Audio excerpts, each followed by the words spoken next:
Uma boa tarde a todos na paz do Senhor, e eu vou dar continuidade com as leituras no Evangelho de Mateus.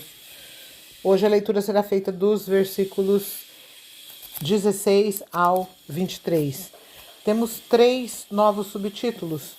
O primeiro deles é o jejum, o segundo, riquezas no céu, e o terceiro, a luz do corpo. Primeiro em inglês, depois em português. Gospel of Matthew, chapter 6, verses 16 to 24. Jesus teaches about worship. When you give up eating, don't put on a sad face like the hypocrites. They make their faces look sad to show people they are giving up eating. I tell you the truth, those hypocrites already have their full reward. So when you give up eating, comb your hair and wash your face. Then people will not know that you are giving up eating, but your Father, whom you cannot see, will see you. Your Father sees what is done in secret, and He will reward you. God is more important than money. Don't store treasures for yourselves here on earth, where moths and rust will destroy them, and thieves can break in and steal them. But store your treasures in heaven, where they cannot be destroyed by moths or rust, and where thieves cannot break in and steal them. Your heart will be where your treasure is. The eye is a light for the body. If your eyes are good, your whole body will be full of light. But if your eyes are evil, your whole body will be full of darkness. And if the only light you have is really darkness, then you have the worst darkness. No one can serve two masters. The person will have one master and love the other, or will follow one master and refuse to follow the other. You cannot serve both God and worldly riches. Agora em português. O jejum. Quando vocês jejuarem, não façam uma cara triste como fazem os hipócritas, pois eles fazem isso para todos saberem que eles estão jejuando. Eu afirmo a vocês que isso é verdade. Eles já receberam a sua recompensa. Mas você, quando jejuar, lave o rosto, penteie o cabelo, para os outros não saberem que você está jejuando. E somente o seu Pai, que não pode ser visto, saberá que você está jejuando. E o seu Pai, que vê o que você faz em segredo, lhe dará a recompensa. Riquezas no céu. Não ajuntem riquezas aqui na terra, onde as traças e a ferrugem destroem, e onde os ladrões arrombam e roubam. Pelo contrário, ajuntem riquezas no céu, onde as traças e a ferrugem não podem destruí-las, e os ladrões não podem arrombar e roubá-las. Pois onde estiverem as suas riquezas, aí estará o coração de vocês. A luz do corpo. Os olhos são como uma luz para o corpo. Quando os olhos de vocês são bons, todo o seu corpo fica cheio de luz. Porém, se os seus olhos forem maus, o seu corpo ficará cheio de escuridão. Assim, se a luz que está em você virar escuridão, como será terrível esta escuridão. Amém. E graças a Deus, né? São apenas 8 versículos, né? Eu decidi ler um texto mais curto hoje porque o próximo assunto, que é o restante do capítulo 6, ele é mais longo. Então, aí, para também não haver uma quebra na compreensão, né? Dos subtextos que tem, né? A palavra do Senhor ela é feita dividiram ela em capítulos, mas dentro de cada capítulo existem subtítulos, né? Que a gente é possível compreender aquele assunto, né? Em que o escritor quis focar, né? Ele quis ali falar sobre aquele determinado assunto, né? Então aqui são apenas 8 versículos, mas o quanto que não seria possível falar aqui, né? Como é importante tudo isso, né? O jejum é um assunto que houve também uma certa uma certa falta de coaching, que fala em inglês, de ensino às ovelhas a respeito do jejum, né? Eu, nesse decorrer dos meus 47 anos de fé, você consegue perceber uma coisa e outra, você vai observando e vai percebendo uma coisa aqui e outra acolá, certo? Então, o jejum, eu já vi pessoas jejuando porque precisa de um novo emprego, jejuando porque tem que comprar uma casa, jejuando porque precisa abrir a sua própria empresa. Isso tudo é um grande absurdo, né? Vamos dizer assim, é um grande absurdo, porque isso não é o jejum não foi. O jejum não foi ensinado aqui pelos discípulos, aqui nesse caso aqui Mateus falando sobre o jejum, não foi para este propósito. O jejum, na minha compreensão, e isso, se eu estiver errado, alguém também pode se manifestar e comentar, né, nesses meus áudios que eu faço. Porque todas as pessoas que postam coisas no YouTube, elas também postam com o alvo de interagir. Tem que ser, né? Tem que ser, porque nem todos irão concordar com todas as coisas, né, que é falado, que é feito. Então, ao meu ver, na minha compreensão, o jejum foi instituído para mortificação da carne, para mortificação da nossa vida carnal, que qual seria uma palavra correta para mim usar aqui? Ela, meu Deus, ela só quer aparecer, né? A nossa natureza carnal, ela tem que ser em primeiro lugar, né? Os bebezinhos desde pequenininho já nascem chorando, por quê? Porque tem que dar mamadeira ali, né? Tem que amamentar. Então é aquele serzinho ali que já nasce com aquela fome toda, né? Então, e quando nós crescemos não é diferente, a criancinha cresce, né? Tem que dar o alimento ali na hora certa, senão já começa a chorar, porque tá com fome, tem que dar o banhozinho para ficar limpinho, lógico, né? Tudo isso é necessário. Mas a nossa natureza humana, ela é muito egoísta, isso desde a meninice, né? Desde a infância, desde quando se é bebê até, por que não dizer isso, né? Criancinhas pequenas, né? Então, o jejum para alguém que veio ao conhecimento, né, é lógico que uma pessoa que não veio ao conhecimento da salvação em Cristo, né, não recebeu a salvação em Jesus Cristo, não vai jejuar, né, a não ser que alguma crença que ele tenha, né, que eu não sei, né, mas aquele que veio a entender que Cristo nos salva em primeiro lugar de nós mesmos, né, vamos dizer assim, porque eu não sei se muitos de vocês, minhas irmãs, meus irmãos e meus amigos que me ouvem vão concordar comigo, mas a maioria dos problemas que nós acarretamos para nós mesmos é a nossa própria natureza, é a nossa própria natureza carnal, que o apóstolo Paulo enfatiza tanto na sua carta aos Romanos, né? Eu penso que mais no futuro, se Deus me permitir, eu ainda estarei fazendo a leitura. Novamente, eu já fiz, né? A leitura na carta aos Romanos, mas eu não fui salvo, não guardei, né? Então vou ter que refazer. Mas então o objetivo do jejum é para mortificarmos os frutos da carne na nossa vida, que eles são vários, né? É egoísmo, é ganância, é avareza, né? É a cobiça, né? Muitos gostariam de ter aquilo que eles não têm e não sabem agradecer por aquilo que Deus já dá, né? E Deus tem as suas maneiras de muitas vezes manter as pessoas em uma determinada condição para tentar ensiná-las o que verdadeiramente é importante nessa jornada nossa, nessa terra, né? Então o Mateus explicando ali para eles, falando, né, olha, porque já havia, eu quero que vocês entendam isso, que naquele grupo deles ali tão recentemente formado, né, o início da igreja, os apóstolos começando a ensinar, né, as palavras de Cristo, mas entre eles já existia um grupinho que gostava de se mostrar, gostava de que transparecesse ali o seu sofrimento por jejuar, sabe?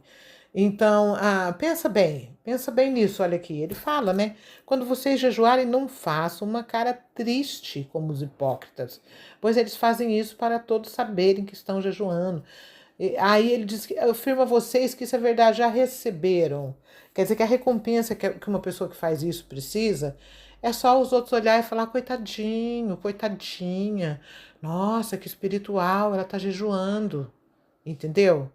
Então, isso na matemática de Deus, sabe só o que aconteceu aqui? Eu vou te dizer, só passou fome. Olha, me desculpa, às vezes eu preciso rir das coisas que eu falo, porque nem eu sei o que eu vou falar, sabe? Então acaba ficando meio cômico, né? Não fica meio cômico? E aqui no 17 ele fala: mas você, quando jejuar, lava o teu rosto, as irmãs, passa aí um batonzinho, um blushzinho, penteia bem o cabelo, né? Para que ninguém saiba, não precisa saber. Não precisa saber por quê? Porque daí ele continua aqui no final do 18. Somente o seu pai, que não pode ser visto. O nosso Deus, ele é tremendo, sabe por quê? Porque ele é invisível. E isso, sabe o quê? Isso dá um nó no nosso cérebro humano carnal. Isso dá um nó no nosso cérebro humano e carnal. Esse nosso Deus não é visto com esses olhos físicos, né, que já estão enfraquecendo. A gente precisa de óculos, né? Eu preciso de óculos para ler, óculos para dirigir, né? Então aqui ele diz assim, ó, e somente o seu pai que não pode ser visto saberá que você está jejuando. E o seu pai que vê o que você faz em segredo lhe dará a recompensa. Então, nesse início de igreja aqui já existiam as pessoas que queriam se sobressair, vamos dizer assim, né? Em meio às outras. Oh, eu jejuo, né? Que nem lá aquele publicano, né? Eu jejuo 2 vezes por semana, ou 3, não sei, né? Então, esse tipo de coisa é terminantemente reprovado por Deus. Deus não aprova isso, né? O que temos que fazer diante de Deus tem que ser feito em segredo, né? Tem outros textos da palavra que diz, se você der com a mão direita, que a esquerda nem fique sabendo. É tudo isso. Diante de Deus, a glória não fica para homens, né? Porque isso tudo é vão, e eu chego a acreditar que cheira mal às narinas de Deus, certo? Daí a gente continuando aqui, vamos mudar o outro subtítulo, riquezas no céu. Aí, antes de eu ler e comentar, já quero até perguntar, será que isso realmente está interessando para muita gente nos dias de hoje? Você, minha irmã, meu irmão, meu amigo que me ouve no dia de hoje, você poderia tentar responder para você mesmo? Eu não estou querendo encostar ninguém na parede. É como eu sempre disse, quando eu faço essas leituras, a primeira que é cortada sou eu, porque eu nunca sei o que eu vou falar.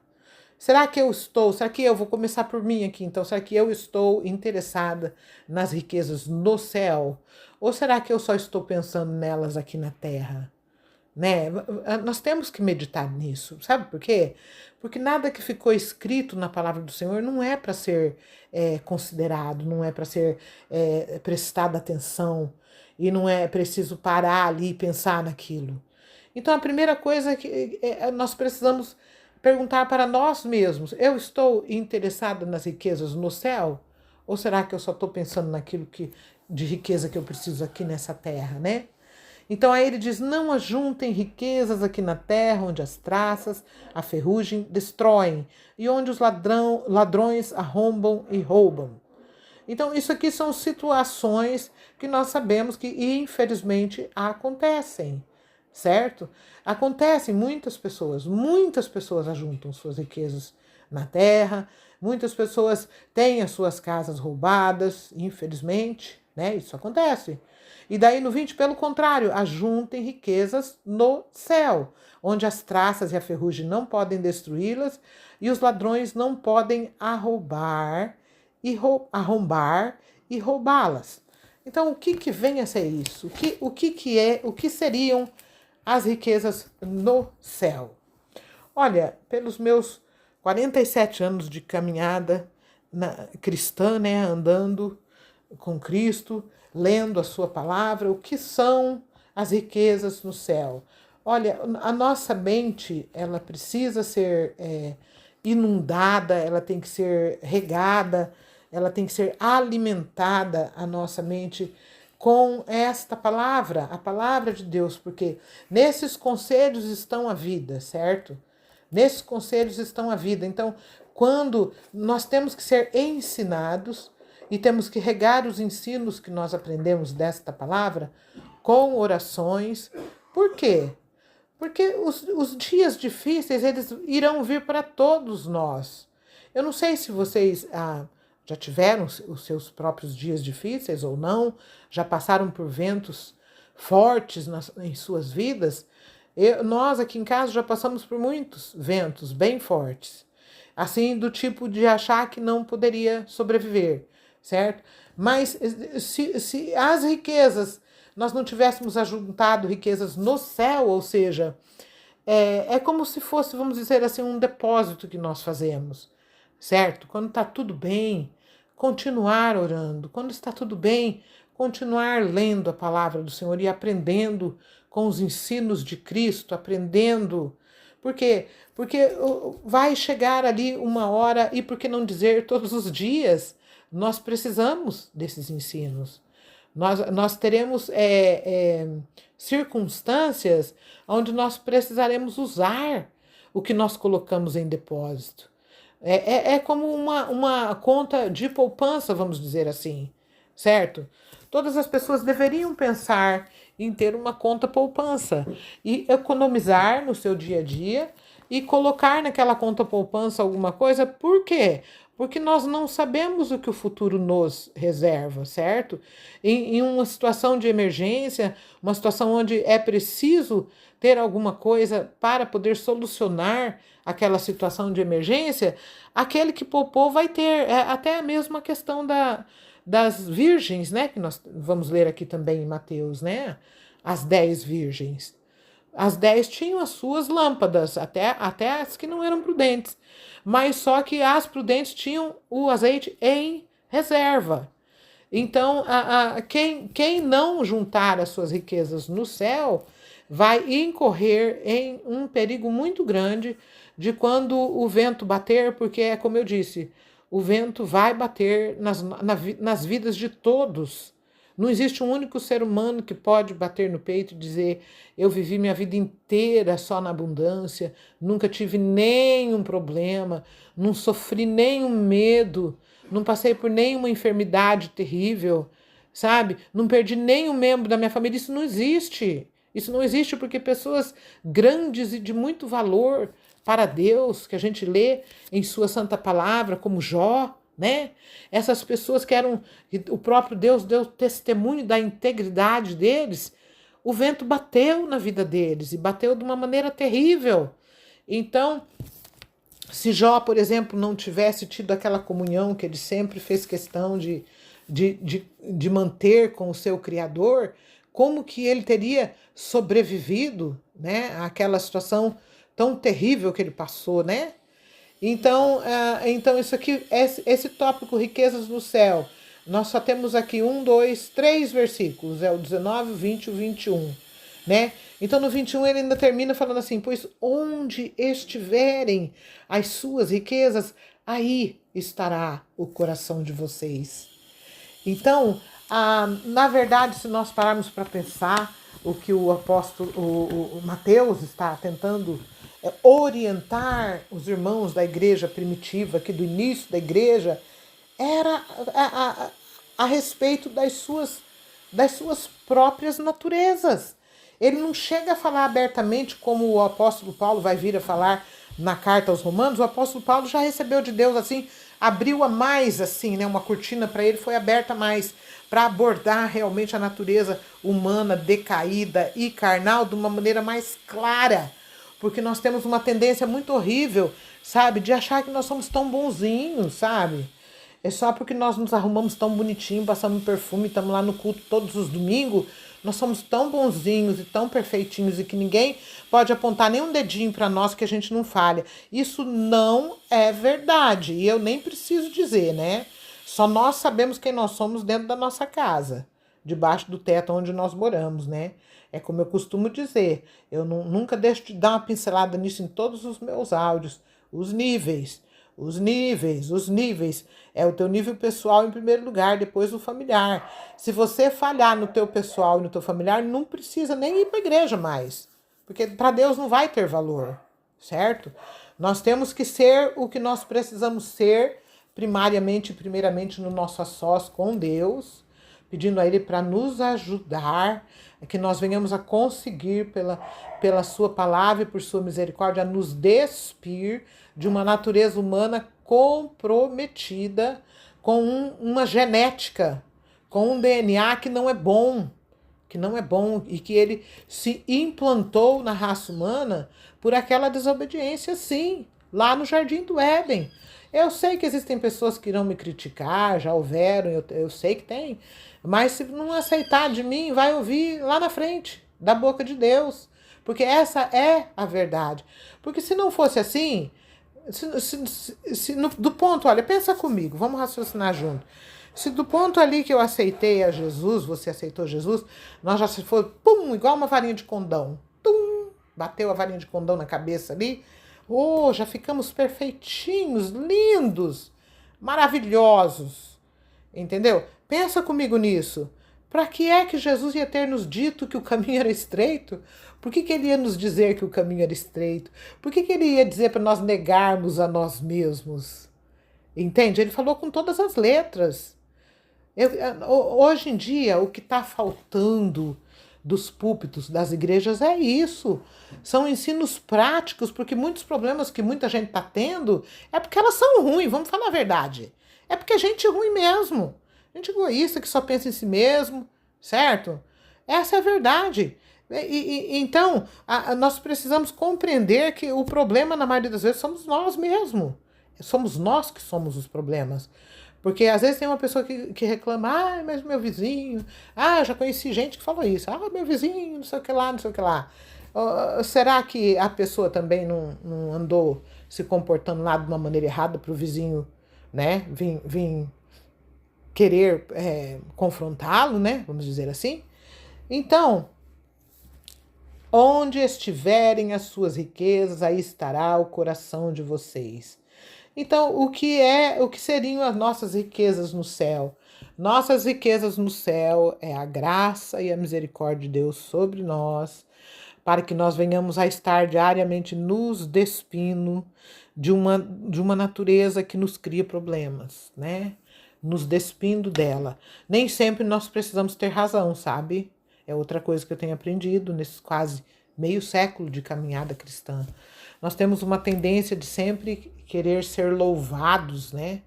Queremos ser apreciados, queremos ser ouvidos só, né? Mas nós muitas vezes não temos muito aquela paciência de ouvir, né? E a palavra do Senhor diz que é mais bem-aventurança é maior em ouvir do que em falar, né? Então tem tudo isso, né? São coisas que nós precisamos no cotidiano, no diário, sentar, ajoelhar ou sentar, né? Que também não existe aí se não ajoelhar, Deus não ouve. Não é nada disso, né? Não é nada disso, que existem pessoas que nem ajoelhar podem por conta da idade, que já começa a pesar, né? Isso é verdade, gente. Vamos falar as realidades, né? Vamos aí chegar num tópico de pessoas que já passaram dos 60, como eu, sabe? Tem dias que eu ajoelho por orar, depois não consigo levantar, sabe? Isso aí é normal. Isso é o peso das 6 décadas, sabe? Então, muitas vezes as pessoas chegam na igreja, é lógico que eu vejo que as pessoas dizem, os que puderem, né? Se ajoelhem, com certeza. É isso, vai chegar um dia que a gente só vai orar sentado, sabe? E por que não dizer, às vezes até deitado, dependendo da condição, né?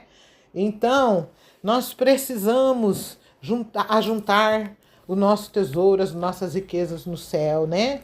Para que Deus nos ajude no dia mau, no dia que o vento bater, né? E agora aqui o último tópico. São de novo apenas, deixa eu ver, acho que só 2 versículos, o 22 e o 23. É isso mesmo, a luz do corpo. Olha, isso aqui é muito importante.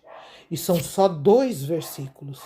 Mas pare e pensa comigo sobre a luz do corpo. Os olhos são como uma luz para o corpo. E aí 2 pontos, tem 2 pontos aqui. Quando os olhos de vocês são bons, todo o seu corpo fica cheio de luz. Você consegue entender aqui a profundidade disso? O que seria nós termos os olhos bons, minhas irmãs, meus irmãos e meus amigos que me ouvem? Olhos bons. Daí o 23.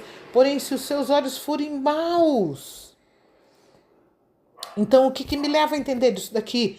Que existem pessoas com olhos bons e existem as outras com olhos maus, certo?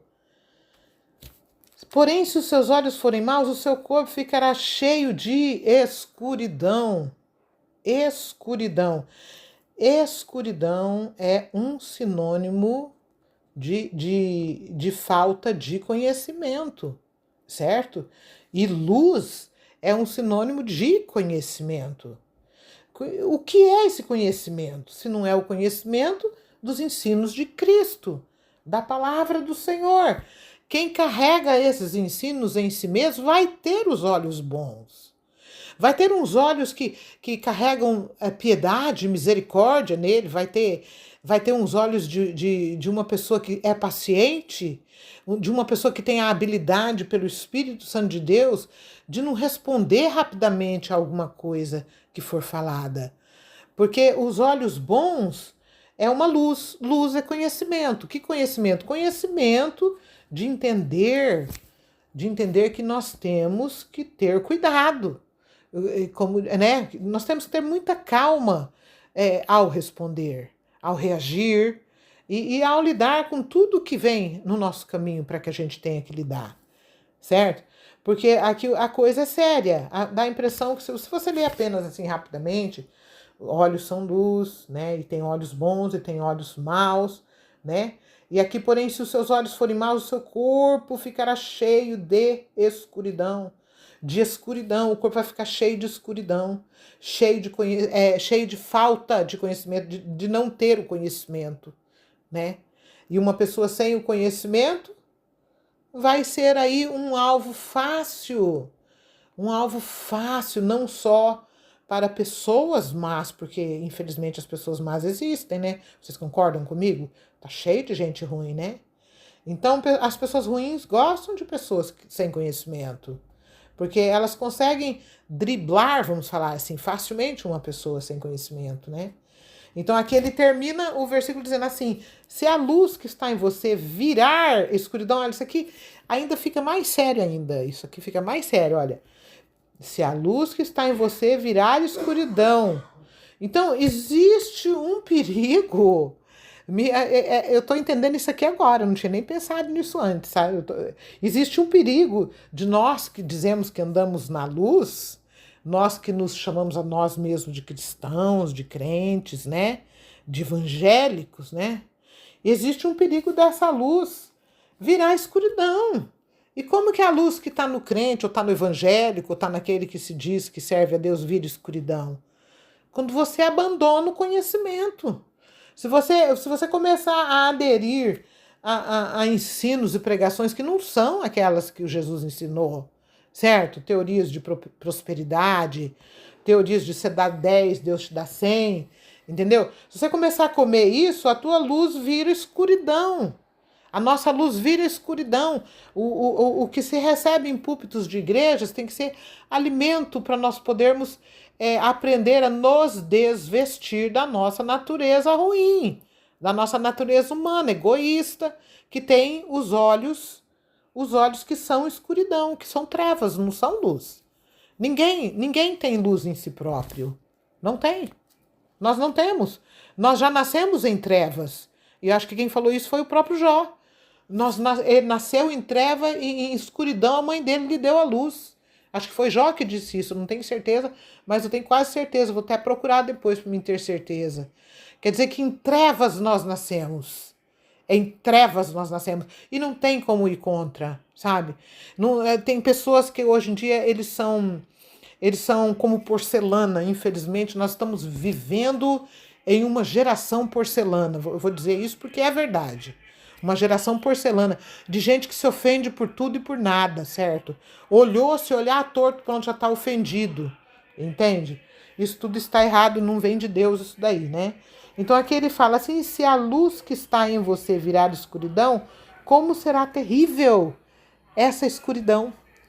Terrível, ela usa a expressão terrível. Então nós precisamos tomar cuidado, né? Eu cheguei aqui ao final, eu já vou estar terminando essa leitura, que está passando aqui um caminhão fazendo propaganda. e já iria realmente atrapalhar aí eu finalizar aqui o meu áudio. Então, que o Senhor tenha misericórdia de nós, irmãos, e que nós venhamos a prestar atenção na sua santa palavra, né? E que nós venhamos a não permitir que a luz que está em nós vire escuridão. Eu estarei dando continuidade com as leituras. Que Deus nos abençoe.